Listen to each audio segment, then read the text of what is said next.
Bienvenue. Nous sommes ce mercredi 12 mars 2025 et il est 19h30 passé. Je suis très heureux de vous accueillir pour ce 8e cours de la foi du royaume de Dieu. Ce cours a été conçu, comme vous l'avez déjà constaté, par Colin Urquhart, qui était un pasteur chrétien évangélique anglais. Et ses enseignements ont été dans les fondements de l'abri dans les années 90-93, et il nous est vraiment apparu important de proposer à nouveau ce fondement pour aider à chacun à devenir un disciple de Jésus-Christ et à grandir aussi dans le domaine prophétique. Nous sommes donc une équipe de 4 enseignants et nous partageons l'animation de cette formation, donc Anne-Laure, dont c'est l'anniversaire aujourd'hui, Sandrine, Christophe et moi-même. Et cette formation comprend 8 grands thèmes et chacun de ces thèmes est découpé donc en 4 leçons. Je pense que vous l'avez tous bien compris, réalisé. Cela représente 32 leçons en tout, ce qui devrait nous occuper une bonne partie de l'année 2025. Et chaque leçon se termine par des questions-réponses autour de la leçon qui a déjà été partagée. Et nous avons prévu normalement un créneau d'une heure maximum pour cette formation. Chaque leçon n'a pas forcément tout à fait la même durée et nous adapterons donc la durée de la formation en essayant de ne pas dépasser 20h30. Concernant le Zoom, nous ne pouvons pas gérer le chat dans ce Zoom et en même temps animer le cours, c'est très compliqué. Il ne faudrait donc pas poser de questions dans le chat car nous ne pouvons pas y répondre en direct. Ce cours n'est pas interactif et ne permet donc pas d'échanger avec les participants. Aussi, nous avons donc prévu tous les trimestres environ une réunion d'échange et de partage autour des leçons passées. Et la date prévue, si vous avez suivi les annonces tout à l'heure, est prévue pour le mercredi 16 avril, où là, donc, il y aura un cours interactif entre les participants et les animateurs. Et dans les 24 heures qui vont suivre ce cours, nous publierons sur le groupe WhatsApp le replay, ainsi que les questions, comme cela vous pourrez reprendre tranquillement à la maison et approfondir les sujets que vous souhaitez. Le premier grand thème des cours était le Dieu de grâce que nous avons vu au cours du mois de janvier et nous terminons ce soir le deuxième grand thème sur le don de Dieu. Le cours précédent s'intitulait Les fils de Dieu et était animé par Sandrine. Et pendant les semaines dernières, nous avons appris des choses à propos de la grâce de Dieu dans le salut et ce que veut dire éprouver la puissance du Saint-Esprit dans nos vies. Nous avons eu l'occasion de réfléchir un peu sur ce que veut dire être des enfants de Dieu. Merci pour ce cours, Sandrine. Saint Paul, dans le 8e chapitre de sa lettre aux Romains, du verset 14 au verset 17, Paul donc dit ceci. Ceux-là qui sont conduits par l'Esprit de Dieu sont fils de Dieu. Vous n'avez pas reçu un esprit qui vous rende esclaves et vous ramène à la peur, mais un esprit qui fait de vous des fils et des filles adoptifs par lesquels nous crions Abba, Père. Et cet esprit lui-même atteste à notre esprit que nous sommes enfants de Dieu, enfants et donc héritiers, héritiers de Dieu, co-héritiers de Christ, puisqu'ayant part à ses souffrances, nous aurons aussi part à sa gloire. Donc là, nous étions donc aussi dans Romains 8 et les versets donc 14 à 17. On peut reprendre ce passage dans une autre version. Je vais peut-être le prendre dans Parole vivante.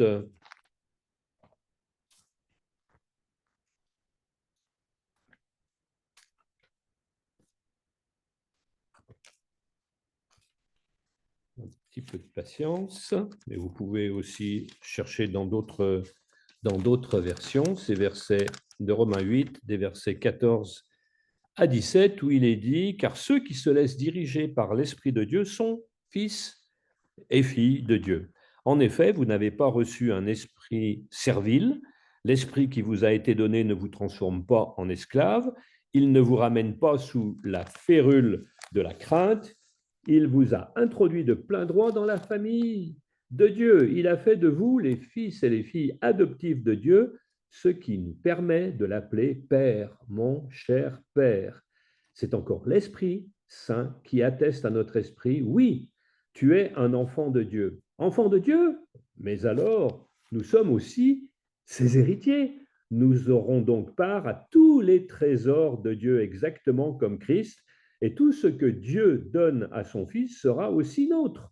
Oui, si maintenant nous sommes unis à lui, si nous portons ses souffrances, nous serons aussi à ses côtés, associés à sa gloire dans le monde nouveau. Oh, quelle version vraiment superbe, avec des questions-réponses merveilleuses. Comme Dieu nous remplit de son esprit, nous pouvons donc nous attendre à voir se développer dans notre vie l'ensemble du fruit de l'esprit. Mais ne perdons jamais de vue le fait que c'est par l'intermédiaire de cette action de l'Esprit Saint au cœur de notre vie que nous sommes à même de vivre tels des enfants de Dieu. Être enfant de Dieu est un privilège bien particulier dans les Écritures.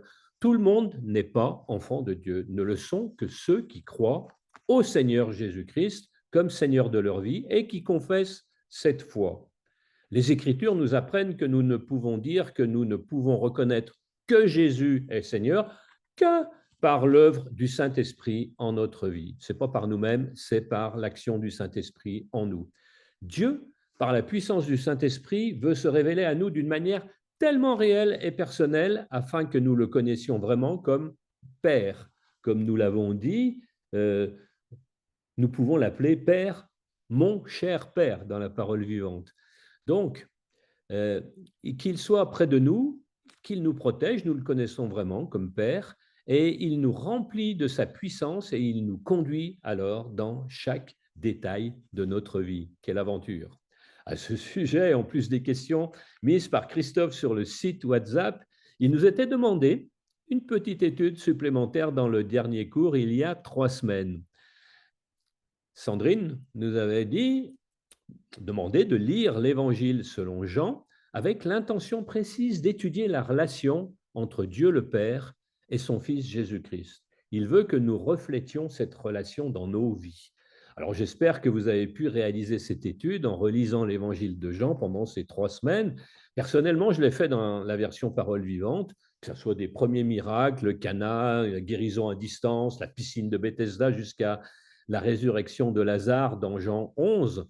Et en revoyant cette relation père-fils, principalement dans Jean 5, dans Jean 17 notamment, et cela, je l'ai fait aussi en parallèle des épisodes de la dernière série, de la série 4 de The Chosen.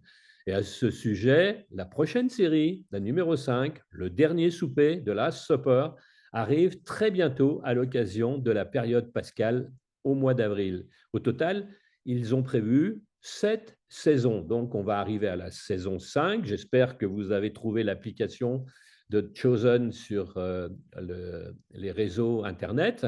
7 saisons sont prévues avec le souhait des réalisateurs d'avoir été vus, écoutez bien, par 1 milliard de personnes. C'est vraiment extraordinaire le projet qui est là. Je vais donc commencer cette 4e session sur notre corps, la demeure de Dieu, en priant que chacun d'entre nous, on puisse réaliser que notre corps est vraiment le temple du Saint-Esprit, que nous ne nous appartenons plus nous-mêmes. Dieu nous laissant notre liberté. Soyons des chrétiens, cherchant à faire plaisir à Dieu, vivant dans la prière, constamment guidés et conduits par l'Esprit Saint. Amen.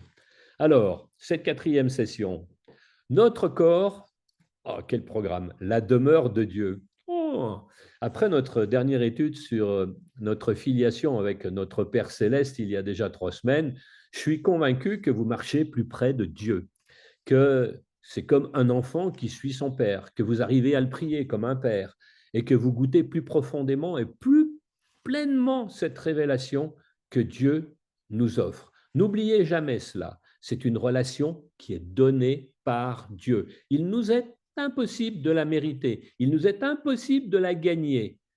Oh, nous ne pouvons ni la créer, ni nous élever pour l'atteindre, ce que beaucoup de religions essayent de faire. C'est quelque chose que Dieu donne. Il fait de nous ses enfants, il nous adopte comme ses propres enfants et nous nous développons alors dans cette relation qu'il nous donne. Vous savez, il y a une erreur que font beaucoup de gens. C'est une erreur que beaucoup ont commise dans leur façon de nous enseigner dans notre jeunesse, comme le rappelle Colin Urquhart. Lui, on lui a appris, et je pense qu'un bon nombre d'entre nous, système religieux, on lui a appris que s'il faisait certaines choses comme aller à l'église, alors que nous sommes l'Église, lire sa Bible et dire ses prières, il parviendrait peu à peu, à force de progrès, à établir une relation avec Dieu. Mais vous savez, ce n'est pas vrai. Cette relation, en fait, Dieu nous la donne. Il fait de nous ses fils, ses filles, quand nous lui remettons notre vie. C'est alors qu'en le louant, en le priant, en lisant sa parole et en menant notre vie dans la puissance de l'Esprit Saint, c'est alors que nous nous épanouissons dans cette relation qu'il nous a offerte. C'est triste à dire, il y a beaucoup de gens qui sont membres d'une église et qui n'ont jamais connu cette relation personnelle à Dieu en tant que Père.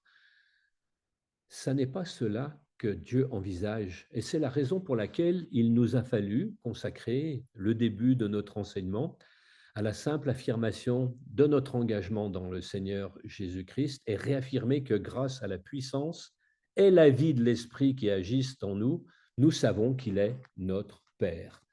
Étant donné que cette fois-ci, nous examinons quelques aspects de l'œuvre de l'Esprit dans notre vie, reportons-nous à la première lettre de Paul aux Corinthiens au chapitre 6.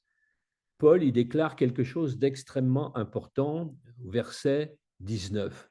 Alors lisons ensemble ce verset. Ne savez-vous pas que votre corps est le temple du Saint-Esprit qui est en vous et qui vous vient de Dieu et que vous ne vous appartenez pas? Quelqu'un a payé le prix de votre rachat, glorifiez donc Dieu par votre corps.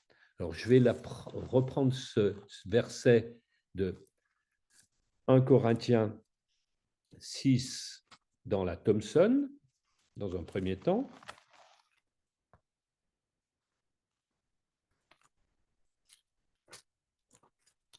Et donc, le verset 19 dit, « Ne le savez-vous pas ?» Question. « Votre corps est le sanctuaire de l'Esprit Saint qui est en vous et que vous tenez de Dieu. Vous ne vous appartenez pas à vous-même. » Et au verset 20, « Car vous avez été achetés à un prix. Glorifiez donc Dieu dans votre corps. » Et puis, je vais le prendre maintenant dans Parole vivante. «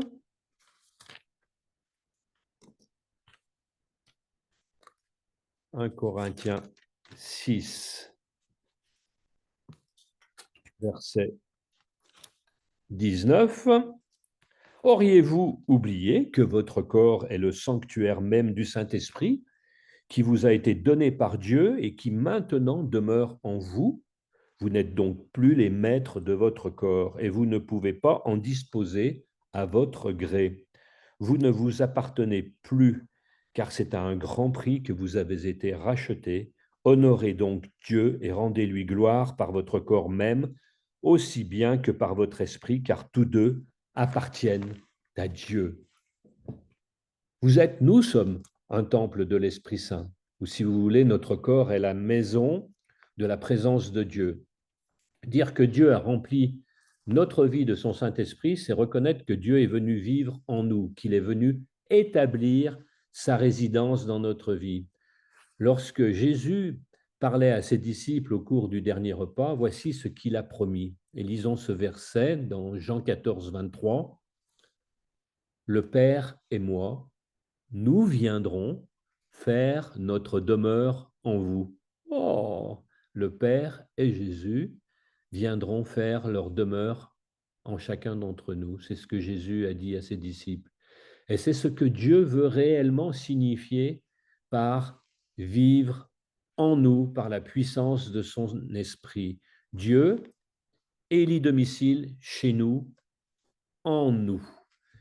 Si cela est vrai, cela entraîne de vastes conséquences en ce qui concerne la manière dont nous traitons notre corps.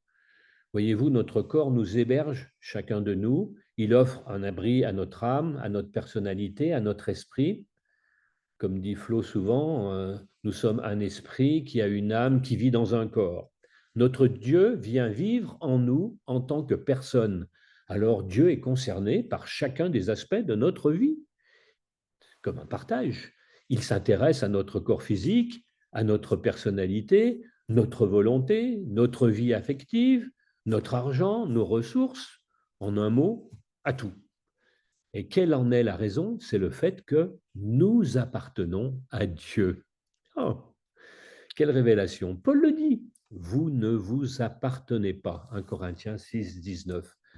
Dieu ne veut pas vivre par la puissance de son esprit en une personne tant que celle-ci n'en vient pas à reconnaître que sa vie appartient véritablement à Dieu qui en a payé le prix au travers du sacrifice de Jésus. Paul dit, quelqu'un a payé le prix de notre rachat. 1 Corinthiens 6, 20.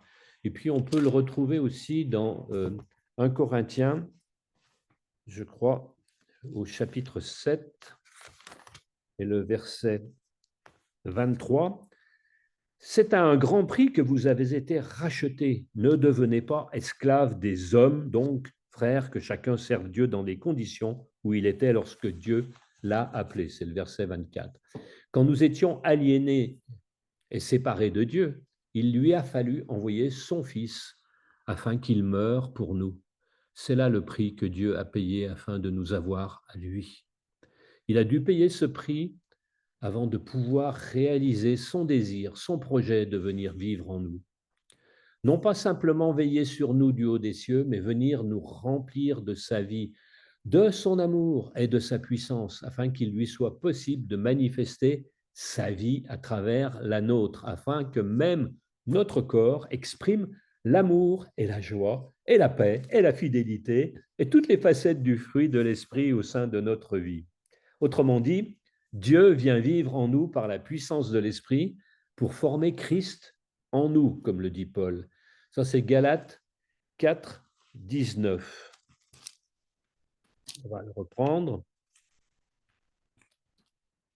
Je le reprends dans la Thomson. Mes enfants pour qui j'éprouve de nouveau les douleurs de l'accouchement, dit Paul, jusqu'à ce que le Christ soit formé en vous, en nous. Cette phrase, former Christ en nous, comme dit Paul, vous savez que tout chrétien aspire à être comme Jésus, mais on a beau faire tous ces efforts, on ne parvient jamais à être comme Jésus. Nous ne pourrons jamais accomplir cela par nous-mêmes. Le seul qui peut nous rendre plus semblables à Jésus, plus aimants, plus fidèles, plus vrais, plus généreux, le seul qui peut faire de nous des gens qui se donnent aux autres et qui irradient la paix et le bonheur, le seul qui puisse nous transformer ainsi, c'est Dieu lui-même, et ceci parce qu'il effectue dans notre vie grâce à la puissance de l'Esprit Saint. La vérité, voyez-vous, que Dieu veut que nous comprenions tient en ceci. À présent que nous sommes remplis de l'Esprit de Dieu, Dieu a effectué ce travail. Il est venu faire sa demeure en nous et il veut voir ces fleuves d'eau vive se déverser de notre vie vers ceux qui nous entourent. Le fait de recevoir l'Esprit Saint ne nous rend certes pas instantanément semblables à Jésus, vous vous en êtes rendu compte. Ce serait bien si tel était le cas, n'est-il pas vrai? Mais ça n'est pas comme ça. Dieu entame alors toute une série de mesures, sachant qu'elles auront à durer tout au long du temps de notre existence terrestre. Nous verrons cela abordé dans les questions à la fin de cette session.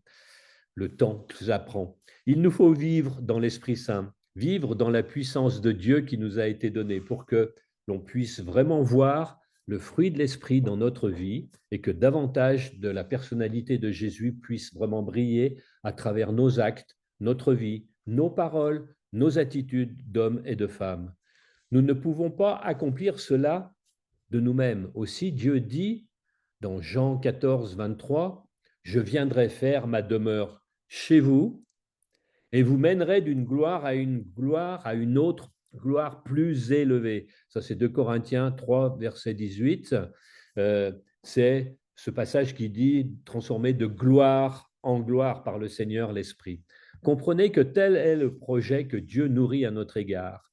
Il continue à nous changer, à nous transformer, mais c'est un changement vers un mieux. Et cela consiste à s'élever d'une gloire à une autre, plus grande encore. Ni vous, ni moi ne reflétons encore la pleine gloire de Dieu. Dieu nous transforme si nous demeurons ouverts à sa volonté et à ses plans. C'est la condition. Changer, être transformé, voilà bien une notion dangereuse pour beaucoup de chrétiens. Il y a tant d'églises qui refusent de changer, tant de gens qui assistent au service sans vouloir vraiment être transformés. Vous en connaissez peut-être. Mais Dieu, lui, veut que l'on change. Il est vrai que Dieu nous accepte tels que nous sommes et il est prêt à nous pardonner pour tout ce que nous avons été, mais il ne veut pas nous laisser dans l'état où nous sommes. Il ne veut pas que nous continuions à être dans le futur ce que nous avons été dans le passé. Non, il nous remplit d'Esprit Saint afin que son programme de changement puisse continuer dans notre vie. Mais ce qu'il ne fait pas, et ça c'est très important, c'est de nous ôter notre libre arbitre, notre liberté. Il ne nous rend pas conformes à ses vues malgré nous. C'est un vrai gentleman, contrairement à l'ennemi de nos âmes, qui lui ne se gêne pas pour nous rendre esclaves. Refuser de marcher dans l'esprit, suivre nos propres voies, faire ce qui nous plaît sans nous soucier tellement de ce que Dieu désire pour nous, est-ce une possibilité? Ça, c'est une possibilité affreuse, mais cela nous est possible car jamais Dieu ne nous prive de notre volonté propre. Dans ces versets de 1 Corinthiens 6, Paul s'adressait à des chrétiens désobéissants. Et il dit, si on le lit ensemble, fuyez la débauche. Je dis 1 Corinthiens 6 au verset 18. Je reprends.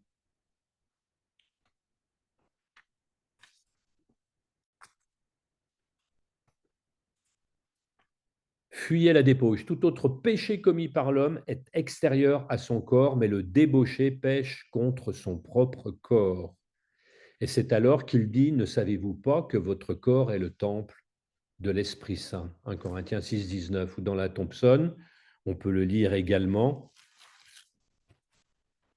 Je vais vous le lire tout de suite j'ai la référence devant moi dans Paroles vivantes. C'est pourquoi, verset 18, fuyez le dévergondage et les unions illégitimes.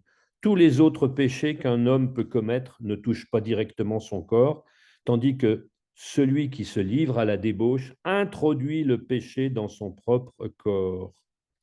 Et au verset 19, ou bien auriez-vous, on l'a déjà lu, oublié que votre corps est le sanctuaire même du Saint-Esprit qui vous a été donné par Dieu et qui maintenant demeure en vous. Vous n'êtes donc plus les maîtres de votre corps et vous ne pouvez pas en disposer à votre gré. Vous ne vous appartenez pas et vous ne vous appartenez plus, pardon, car c'est à un grand prix que vous avez été rachetés. Honorez donc Dieu et rendez-lui gloire par votre corps même aussi bien que par votre esprit, car tous deux appartiennent à Dieu. Corps, âme, esprit. Et l'âme, c'est le siège de notre volonté, de nos émotions, de notre intelligence. Alors, je reprends, je vous ai dit qu'on le lirait dans la version de la Thompson, 1 Corinthiens 6, verset 18, fuyez l'inconduite sexuelle. Tout autre péché qu'un homme commet est extérieur au corps, mais celui qui se livre à l'inconduite sexuelle pêche contre son propre corps. C'est très similaire à la première version que je vous ai donnée. Ne le savez-vous pas? Votre corps est le sanctuaire de l'Esprit Saint qui est en vous et que vous tenez de Dieu. Vous ne vous appartenez pas à vous-même. Alors, même si Dieu demeure en nous par la puissance de son esprit, et s'il veut contrôler nos actions et les choses que nous faisons, il nous est toujours possible de n'en faire qu'à notre tête. Peut-être avez-vous des exemples à votre esprit, et même de vivre dans l'immoralité sexuelle. Chaque fois que cela est exposé à la lumière dans la vie d'un chrétien, il y a toujours un scandale, et ce n'est que justice, car nous voyons bien que cela ne devrait pas être. Cela arrive parfois car nous sommes faibles dans notre chair et si nous ne faisons que suivre nos propres désirs, alors encore et encore nous attristons le Seigneur. Mais je ne pense pas au seul domaine de l'immoralité sexuelle, bien que ce sujet, comme vous le voyez aux actualités, soit de plus en plus donc traité par les médias, à la radio, à la télé, etc. En fait, le principe en dehors de l'immoralité sexuelle, ce principe est applicable à tous les secteurs de notre vie, à toutes ces tentations de nous mettre avant Dieu, avant les autres, de placer nos propres désirs au centre de notre vie. Dieu dit ceci: vois, j'ai fait une chose étonnante, merveilleuse. J'ai établi ma demeure en toi parce que tu m'appartiens, tu es mon enfant. Je suis ton père, tu es membre de mon peuple particulier, tu es saint. C'est dans le Nouveau Testament et ça, c'est tu es membre de mon peuple particulier, tu es saint, mon peuple saint, c'est Colossiens 3,12, la référence. Ce mot saint veut essentiellement dire que nous sommes mis à part pour Dieu. Mis à part pour Dieu, c'est ce mot saint. Nous sommes réservés pour ses plans, pour vivre une vie qui lui rende honneur et gloire, pour lui permettre de nous conduire, de nous guider selon la voie qu'il désire nous voir prendre. La seule façon pour un chrétien de faire plaisir à Dieu, c'est de prier, d'être constamment guidé et conduit par l'Esprit Saint. Le chrétien que nous sommes a besoin de prier, que la voix de Dieu en lui l'enseigne sur ce qu'il doit faire, le guider, lui inspire quelle action il doit décider. Il n'agira pas selon sa propre volonté et ne s'engagera pas dans ses voies toutes humaines. Ça, c'est le principe que nous devons essayer de suivre. Une assemblée chrétienne, et nous le suivons, c'est grâce au Saint-Esprit. Une assemblée chrétienne n'agit véritablement selon les voies de Dieu que lorsque tout entière, là on passe à une autre dimension, on passe de la dimension du chrétien à l'assemblée, et donc elle n'agit véritablement selon les voies de Dieu que lorsque tout entière, elle est ouverte à la vie et à la puissance du Saint-Esprit, lorsqu'elle cherche la parole que Dieu lui donne par son esprit, pour lui révéler ce qu'elle doit faire en tant que corps du Seigneur, et parce que le fait que nous soyons le temple de l'Esprit est non seulement vrai sur le plan donc individuel, mais également sur le plan collectif. En effet, nous sommes ces hommes, ces femmes de l'Esprit dans lesquels Dieu demeure. Il s'ensuit qu'à nous tous, nous formons le corps de Christ. Ce corps fait de gens, de personnes dans lesquelles Dieu a fait sa demeure. Ce corps de gens qui appartiennent à Dieu.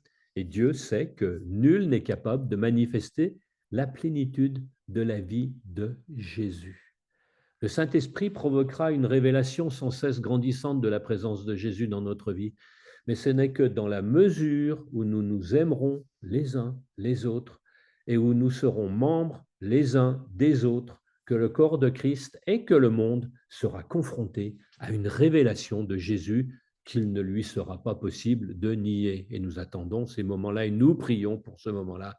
Malheureusement, pour le moment, le monde n'est pas en ce moment témoin d'une importante manifestation de ces choses-là. Mais les choses viennent.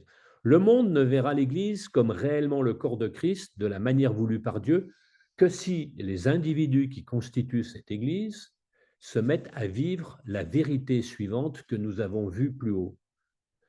1 Corinthiens 6, 19, 20. Ne savez-vous pas que votre corps est le temple du Saint-Esprit? C'est vraiment un leitmotiv ce soir. Vous ne vous appartenez pas. Quelqu'un a payé le prix de votre rachat, Jésus-Christ. Et glorifions donc Dieu par notre corps.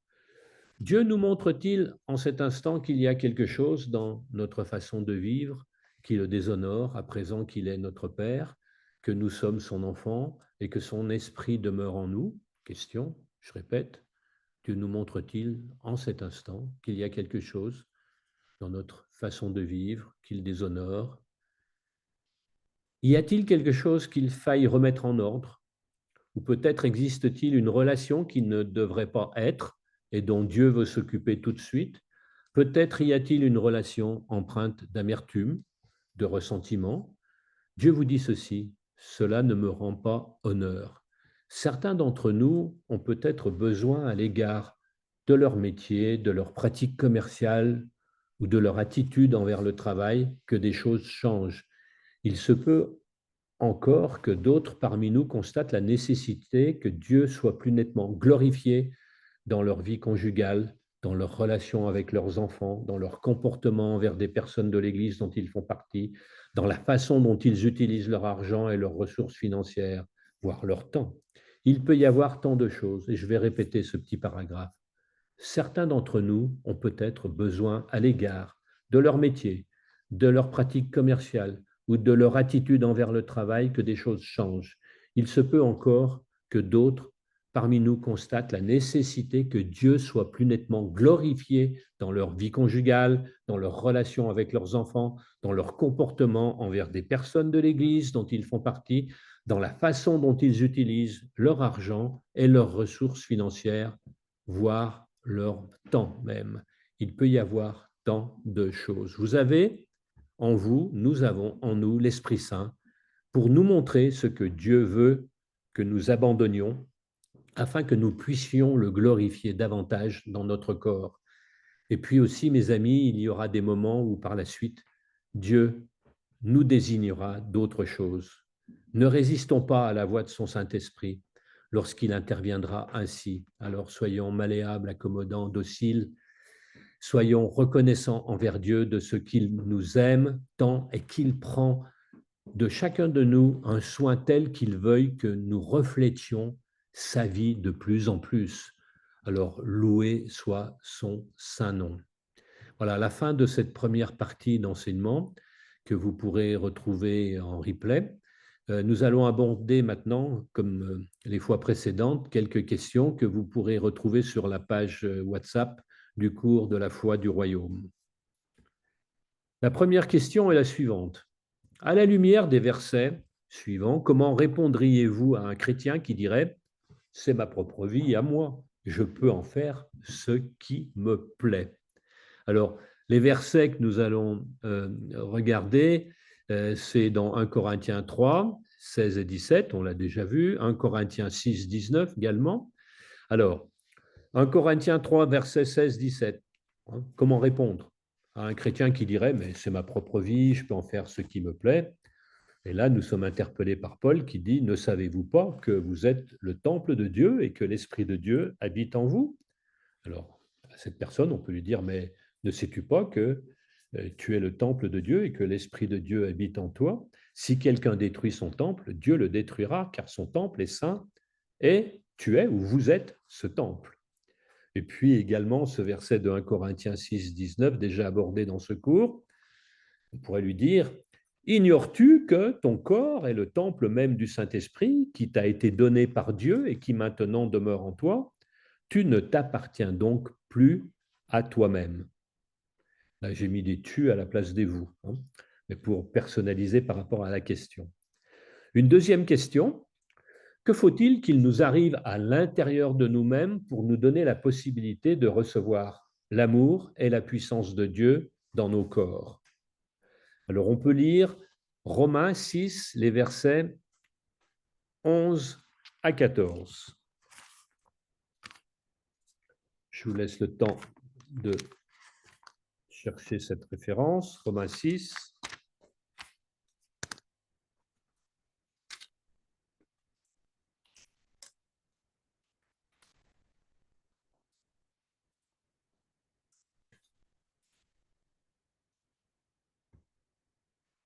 Considérez-vous comme mort pour le péché et comme vivant pour Dieu dans l'union avec Jésus-Christ. Que le péché n'exerce donc plus sa domination sur votre corps mortel pour vous soumettre à ses désirs.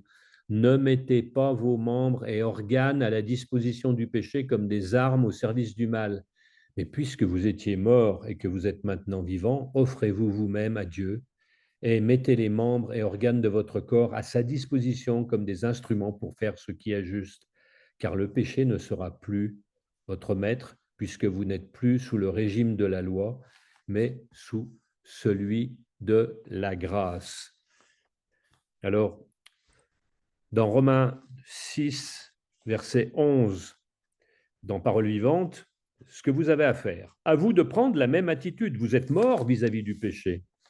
Considérez-vous donc comme des morts à l'égard de ses appels. Votre relation avec lui est rompue. Regardez-vous, d'autre part, comme vivant pour Dieu dans une communion ininterrompue avec lui, puisque vous êtes en Jésus-Christ, notre Seigneur.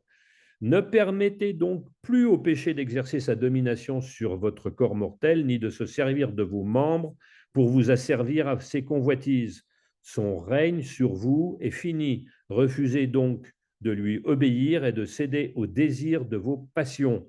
Vous n'avez plus le droit de mettre vos membres à la disposition du péché, ni de placer vos facultés à son service. Il s'en servirait comme arme contre Dieu. Présentez-vous plutôt vous-même à Dieu et placez-vous, une fois pour toutes, à sa disposition. Offrez-vous entièrement à lui. N'avez-vous pas été arraché à une mort certaine et ressuscité à une vie nouvelle? Consacrez donc vos facultés au service de Dieu et faites de vos membres des instruments de sa volonté. Remettez-les entre les mains de Dieu afin qu'il s'en serve comme une arme pour accomplir ses desseins. Car votre maître n'est plus le péché, il ne conserve aucun droit sur vous et ne pourra par conséquent ni vous dominer, ni vous vaincre. Vous ne relevez plus de la loi, votre vie est placée sous le signe de la grâce divine. Voilà, des éléments de réponse par rapport à cette question, comment nous devons laisser la possibilité à l'amour de Dieu, à la puissance de Dieu d'intervenir dans nos corps, qu'est-ce qui doit se passer à l'intérieur de nous-mêmes. Philippiens 3, dans les versets 10 à 12, il est dit, c'est ainsi aussi que je pourrai connaître Christ, c'est-à-dire expérimenter la puissance de sa résurrection, à avoir part à ses souffrances en devenant semblable à lui jusque dans sa mort, afin de parvenir, quoi qu'il arrive, à la résurrection. Non, certes, je ne suis pas encore parvenu au but, je n'ai pas atteint la perfection, c'est ce que dit Paul, mais je continue à courir pour tâcher de saisir le prix, car Jésus-Christ s'est saisi de moi. Troisième question que nous pouvons aborder ce soir et sur lesquelles vous pourrez réfléchir en relisant les références qui vous seront données dans le WhatsApp du cours de la foi du royaume. Cette question est, le désir de Paul n'était pas seulement de ressembler à Jésus, mais que par lui, d'autres puissent y ressembler également. Ça nous interpelle. Qu'est-ce que ces versets nous apprennent pour nous-mêmes et quelle est la meilleure méthode pour l'enseigner aux autres? Et là, nous pouvons relire Galates 4, 18, 19. C'est très beau de faire preuve de zèle pour une bonne cause, pourvu que ce soit de manière constante et non seulement lorsque je suis parmi vous, mes enfants, pour qui j'endure une fois encore les douleurs de l'enfantement, jusqu'à ce que, comme on l'a dit tout à l'heure, Christ soit formé en vous. C'est donc Galates 4, 18, 19. Romains 12, les versets 1 et 2. Je vous recommande donc, frères et sœurs, à cause de cette immense bonté de Dieu, à lui offrir votre corps comme un sacrifice vivant, saint et qui plaise à Dieu. Ce sera là, de votre part, un culte raisonnable. Ne prenez pas comme modèle le monde actuel. Très important. Et on prie aussi par rapport à nos enfants, qu'ils ne puissent pas prendre le monde actuel comme modèle, mais soyons transformés par le renouvellement de notre intelligence pour pouvoir discerner la volonté de Dieu, ce qui est bon, ce qui lui plaît, ce qui est parfait. Voilà comment on peut ressembler de plus en plus à Jésus. Quatrième question à aborder, parce que Dieu veut nous transformer à l'image de Jésus, vous l'avez tous compris. Comment cela se fait-il et combien de temps faut-il? Alors, j'ai abordé ça tout à l'heure, précédemment, donc lors du cours à propos du temps que cela peut prendre. Alors, lisons 2 Corinthiens 3, 17, 18. Le Seigneur dont parle le texte, c'est l'Esprit. Et là où est l'Esprit du Seigneur, là règne la liberté. Et nous tous, qui, le visage découvert, contemplons comme dans un miroir la gloire du Seigneur, nous sommes transformés en son image, dans une gloire dont l'éclat ne cesse de grandir. C'est là l'œuvre du Seigneur, c'est-à-dire de l'Esprit. On peut peut-être le reprendre dans Parole vivante, 2 Corinthiens 3, les versets 17 et 18. Le Seigneur dont il est question, c'est l'Esprit, car là où est l'Esprit du Seigneur, là règne la liberté. Très proche de ce que nous venons de lire. Or, c'est sans voile, le visage découvert, que nous tous, nous contemplons comme dans un miroir, la gloire du Seigneur. Ainsi, nous sommes constamment transformés d'après son modèle pour lui ressembler davantage de jour en jour et en refléter une image toujours plus fidèle. Sa gloire devient la nôtre. Sa gloire devient la nôtre. Il ne saurait en être autrement, car celui qui agit en nous, c'est le Seigneur lui-même par son esprit. Quelle merveilleuse version. Sa gloire devient la nôtre. Waouh! Alors, quelle est la vraie signification du mot saint? Comment devient-on saint? Parce que vous savez que Flo dirait là, donc, nous ne sommes plus de pauvres pécheurs, mais nous sommes des saints qui péchons encore un peu. Alors, quelle est la vraie signification de ce mot saint? On peut le lire dans 1 Pierre 1, les versets 13 à 16. Donc, vous avez les épîtres à la fin, donc Jacques, 1 Pierre et suivant, et puis 2 Pierre et 1 Jean, 2 Jean, 3 Jean. Donc là, donc, c'est dans 1 Pierre 1. Je vais le prendre dans la version du cours 1, 13 à 16. C'est pourquoi tenez votre esprit en éveil et faites preuve de modération. Donc, c'est comment devient-on saint? Mettez toute votre espérance dans la grâce qui vous sera accordée le jour où Jésus-Christ apparaîtra. C'est pour bientôt.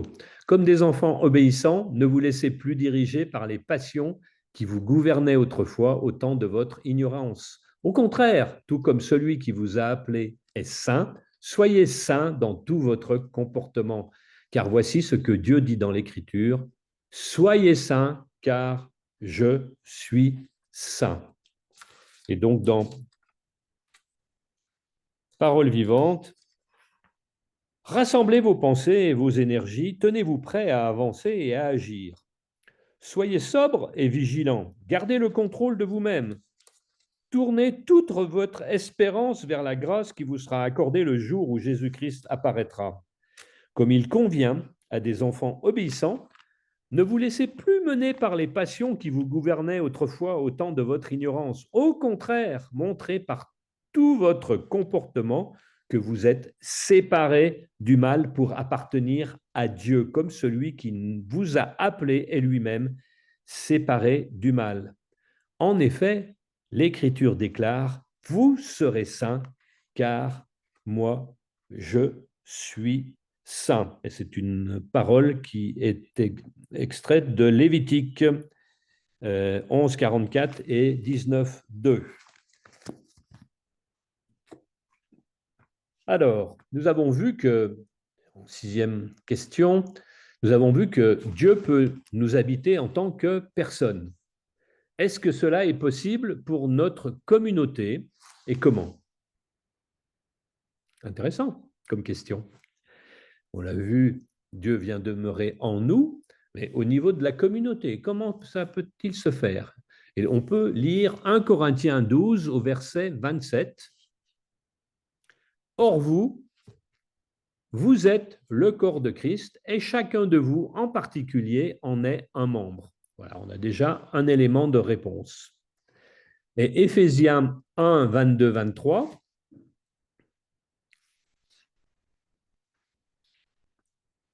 Dieu a tout placé sous ses pieds.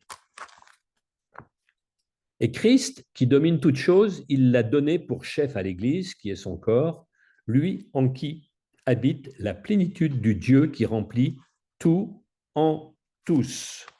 Je vais le reprendre dans Parole vivante. Absolument tout ce qui existe dans l'univers, visible et invisible, présent et à venir, a été placé sous l'autorité de Christ.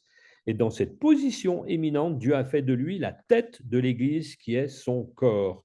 Ce corps, œuvre parfaite du Créateur de toutes choses, Christ le fait grandir sans cesse et il comble chaque membre de sa plénitude, lui qui pourtant remplit l'étendue de l'univers et conduit tout vers son accomplissement. Ça me fait penser à un chant que nous célébrons souvent avec Laurent à propos de tout a été créé par lui, pour lui. Amen. Et puis, acte 13, les versets 1 à 3. Et là, je vais le prendre dans Parole vivante. C'est un petit peu d'histoire. Il y avait alors dans l'église d'Antioche des hommes qui avaient le don de parler au nom de Dieu et d'autres qui possédaient le nom d'enseigner. Barnabas, Siméon, surnommé le Noir, Lucius, qui était originaire de Cyrène, Manaën, un camarade d'enfance d'Hérode le Tétrarque, et Psaul. Un jour, pendant qu'ils adoraient ensemble le Seigneur et qu'ils jeûnaient, le Saint-Esprit leur dit, mettez à part pour moi Barnabas et Saul en vue du travail auquel je les ai appelés. Et après avoir jeûné et prié, ils leur imposèrent les mains et pourvurent à leur voyage. Et les versets suivants expliquent ce qu'ils ont fait. Les deux hommes obéissant à la direction du Saint-Esprit, qui les envoyait en mission, descendirent à Séleucie, où ils s'embarquèrent pour l'île de Chypre. Et dès qu'ils furent arrivés dans le port de Salamis, ils annoncèrent la parole de Dieu dans les synagogues des Juifs. Jean, Marc était avec eux et les secondait. Et là, je suis un petit peu ému parce que c'est Chypre, c'est une île où nous sommes allés, Florence et moi, donc lors d'une mission que nous avions pour aller, avant d'aller à Antioche et de rejoindre tout le groupe en Turquie. Et Salamine aussi, donc, qui est un endroit où nous sommes passés, et donc sur les traces à la fois de Saul, qui allait devenir Paul, et Barnabas, qui a son tombeau là-bas, sur cette île. Voilà, donc, vous aurez l'occasion de reprendre ces questions lorsque Christophe les aura mises en ligne sur le site WhatsApp de la foi du royaume. Alors, nous allons simplement finir par un petit temps de prière. Et je reprends ce verset. Ne savez-vous pas que votre corps, que notre corps est le temple du Saint-Esprit qui est en nous et qui nous vient de Dieu et que nous ne nous appartenons pas. Quelqu'un a payé le prix de notre rachat, alors glorifions donc Dieu par notre corps. Oui, Seigneur, notre corps est devenu le temple, la demeure, la maison du Saint-Esprit qui agit en chacun de nous. Cela ne vient pas de nous, mais de toi, Dieu. Et nous ne nous appartenons plus car Jésus-Christ a payé le prix de notre rachat. C'est un verset tellement important qu'il soit vraiment gravé dans nos cœurs comme ligne de conduite pour nos vies, de façon à pouvoir glorifier Dieu par notre corps. Notre Dieu, tu veux que l'on change, tu nous acceptes tels que nous sommes et tu es prêt à nous pardonner pour tout ce que nous avons été. Mais tu ne veux pas nous laisser dans l'état où nous sommes. Tu ne veux pas que nous continuions à être dans le futur ce que nous avons été dans le passé. Non, tu nous remplis de ton Saint-Esprit afin que ton programme de changement puisse continuer dans notre vie. Mais ce que tu ne fais pas, c'est de nous ôter notre libre arbitre, comme nous l'avons dit, notre liberté. Merci Seigneur, tu ne nous rends pas conformes à tes vues malgré nous. Tu es vraiment un gentleman. Merci de nous accepter, merci de nous aimer et merci de nous pardonner. Amen. Le prochain cours sera donc mercredi prochain, 19 mars, sur un nouveau chapitre avec la parole de Dieu, Jésus, parole de vie. Et en conclusion, cet enseignement, il est important de se rappeler que c'est une étude fondamentale sur le don de Dieu, une base nécessaire à tout ce qui va suivre dans ce que nous allons voir dans les cours suivants. Donc, je vous exhorte vraiment à reprendre les cours précédents, en rediffusion, en replay, à relire les passages bibliques, à vous imprégner de ces révélations pour être transformés à l'image de Christ. Alors, je vous souhaite une bonne fin de soirée et à la semaine prochaine.